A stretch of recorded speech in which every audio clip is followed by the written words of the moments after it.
लोकसभा चुनावों में तमिलनाडु में एआईएडीएमके एक भी सीट नहीं जीत पाई। इस हार के बाद रविवार को जयललिता के करीबी रही वीके शशिकला ने पॉलिटिक्स में दोबारा एंट्री का ऐलान किया। उन्होंने कहा कि अभी एआईएडीएमके की कहानी खत्म नहीं हुई है, अभी तो मेरी शुरुआत हो रही है। शशिकला लंबे समय से राजनीति से दूर थी। उन्होंने पार्टी कार्यकर्ताओं से वादा किया कि 2026 के विधानसभा चुनावों में एआईएडीएमके की सत्ता में वापसी होगी। उन्होंने कहा कि हम 2026 में अम्मा यानी कि जयललिता की सरकार बनाएंगे, वो भी पूर्ण बहुमत के साथ।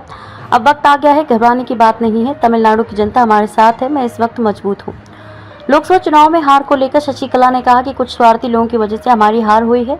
मैं चुपचाप ये सब देखती आ रही हूँ। एआईएडीएमके फाउंडर एमजी रामचंद्रन के सिद्धांतों का हवाला देते हुए शशिकला ने कहा कि एमजीआर लोगों को माफ करने और साथ लेकर आगे बढ़ने में यकीन करते थे, यही रास्ता मैं अपनाने वाली हूँ।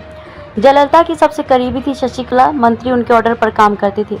शशिकला का जन्म 1954 में तमिलनाडु के तंजावुर जिले के मन्नारगुडी में हुआ था। शशिकला का परिवार प्रभावशाली कल्लार समुदाय और जमींदार होने के बावजूद अमीर नहीं था।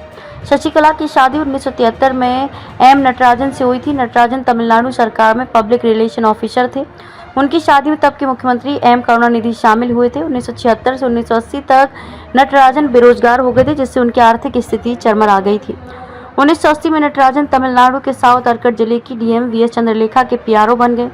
चंद्रलेखा तमिलनाडु के तब के मुख्यमंत्री एमजी रामचंद्रन की करीबी मानी जाती थी। इस पॉलिटिकल कन्वेक्शन की वजह से ही शशिकला की मुलाकात जयललिता से हुई, जो आगे चलकर जीवन भर की दोस्ती में बदल गई।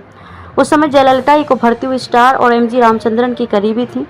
1987 में रामचंद्रन की मौत के बाद उनकी पार्टी एआईएडीएमके पर कब्जे के लिए जयललिता और रामचंद्रन की पत्नी जानकी आमने सामने आ गई और पार्टी दो धड़े में बंट गई।